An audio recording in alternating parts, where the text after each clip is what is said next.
Hey guys, Ryan King here, and I'm the keyboard instructor for worshipartistry.com. In today's YouTube lesson, we're going to take a look at the song Lift Your Head, Weary Sinner by David Crowder.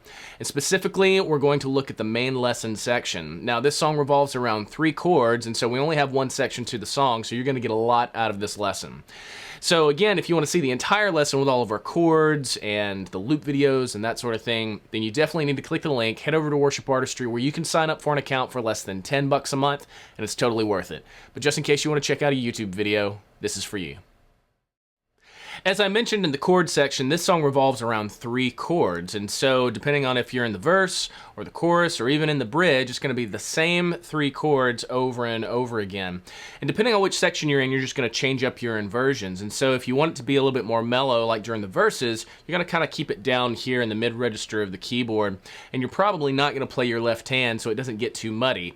If you need to give it a little bit more low end, you can add in your left hand, and then as you get into the chorus, you can bump up an inversion. As you move further into the song to the later choruses, you can move up another inversion. Then finally, when you get to the outro of the song, you can take it all the way up top, so it really adds a lot of energy to the song. And so I'm going to walk us through a couple of different variations of the way that you play this, and pretty much the rhythm is the same. You're just holding the chords out until you have to change to the next chord. And so the first variation looks like this. 2, 3, 4. 1, 2, 3, 4. 2, 2, 3, 4. 1, 2, 3, 4. 2, 2, 3, 4, and off. So not too difficult. All we're doing is holding E for a couple of bars, and then right before we go to the C chord, we're going to drop down and play B in our left hand, and then move to the C, and then to the D, and finally back to the E. Now when you come back to that E, that's landing on beat 3 of the last bar, so it might feel a little bit different than what you're normally accustomed to. So again, we're doing E, 2, 3, 4, hold it, 2, 3, B, C, 2, 3, 4, D, 2, E, and off. So again, you play that D, and then on beat 3, you move immediately to that E chord. Now again, this is basically an E minor chord. We're just doing open E and allowing the other instruments to fill in that third of the chord. Now again, that's for like the first chorus, you would play that. Now during the first verse, we're going to lay completely out. They do the verse twice at the top, and then they go into the chorus. You can come in. You can always do a glissando into these sections, and as you're coming out of the section, you can kind of gliss off of it as well. So if you're moving into the section, you just use the palm of your hand and kind of start low and slide all the way into the chord that you're going to play. But you just got to be ready to play that chord. So it looks something like this. 2, 3, 4, and 1. So notice again, I did 2, 3, 4, and 1. So again, that glissando, I started it on beat 4 because this is a fairly slow tune at 72 beats per minute. And so you just gliss on 4, and then you land on beat 1 on that chord, but just make sure that you're ready to land on that chord. You kind of have to think of 2 things at the same time. Be ready to land the chord, and then do the gliss on beat 4. So again, that's what I would do for the first chorus. Now, coming out of the chorus, you have a turnaround, which is the same 3 chords again, the same kind of pattern. Coming off of it, we go into the second verse. Now, you're going to lay out the first half of the second verse. If you want to come in on the second half of that verse, you can do that. I would just do the second variation of what we did in our chord section, and it looks like this.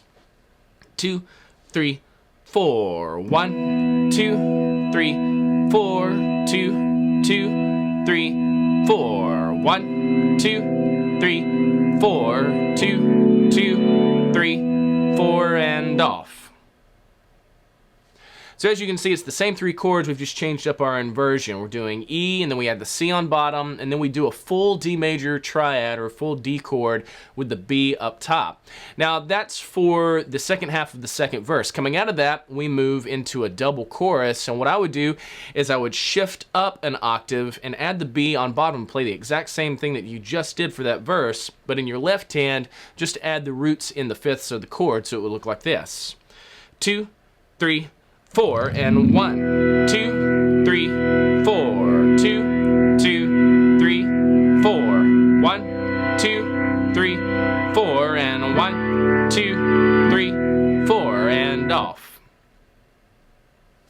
So So there you can see my right hand is identical to that second verse in that I'm just holding the chord out and adding the B on bottom. Same voicings in my right hand. In my left hand, I'm just doing the roots with the fifth on top for the E, C, and the D. Be sure to hit that B on beat 4 before coming to the C. Now, after the double chorus, we basically move into an instrumental time and then kind of a bridge. And during that, that's really more of an open or felt thing. What I would do is pull the volume all the way back, and you can alternate on the C, D, E minor chord, and it looks like this. 2, 3, 4. 1, 2, 3, 4. 2, 2, 3, 4. 1, 2, 3, 4. 2, 2, 3. Again. 1, 2, 3, 4. 2, 2, 3, 4. 1, 2, 3, 4. 2, 2, 3, 4, and off. And so you start that as the drums start to pick up, and I would pull the volume way down and then start increasing that volume over time, start to add in your Leslie cabinet to add the energy. And that really builds into the final couple of choruses. Now, once you launch back into that chorus, you're going to drop out, let it just be the acoustic and electric guitar during that section, and then you come in on the repeat of the chorus. When you do, just come back up high like you did. Then for the outro, shift up one more octave to the high octave with octave E's and the B. Same thing in your left hand that you've already been playing. And you cut off after you hit the D chord. You don't come back to the E chord. It's just going to be vocals at the very end. It's kind of an abrupt kind of ending. And just depending on what your band wants to do, you can do something different. You kind of do a big diamond on the E minor if you want to, or whatever your worship leader or band leader tells you to do. And so again, for the most part, we're just doing E, C, D the entire time. Same kind of pattern. We're just changing up our voicings depending on which section of the song you're in. Now, as far as the solo walkthrough this tune is concerned, I've not really given one for this particular thing because this really has a lot of dirt and grit, and you need that electric guitar or acoustic guitar to pull that off. If you want to try to do it with the acoustic piano, you can do that. But pretty much, you're just going to kind of diamond your chords, add that extra rhythm. Since we're doing it at 72 beats per minute, you can pulse on the downbeats on 1, 2, 3, 4. You can also make sure that you provide extra emphasis on beats 2 and 4. So it would be 1, 2, 3, 4. 1, 2, 3, 4. That'll at least help you get you through the tune. Now be sure to take a look at all of your sheet music down below, work through the loop video several times, and then start over and work through the music video several times just to make sure you've got it up underneath your belt. Now don't forget to have fun, and always bring your best.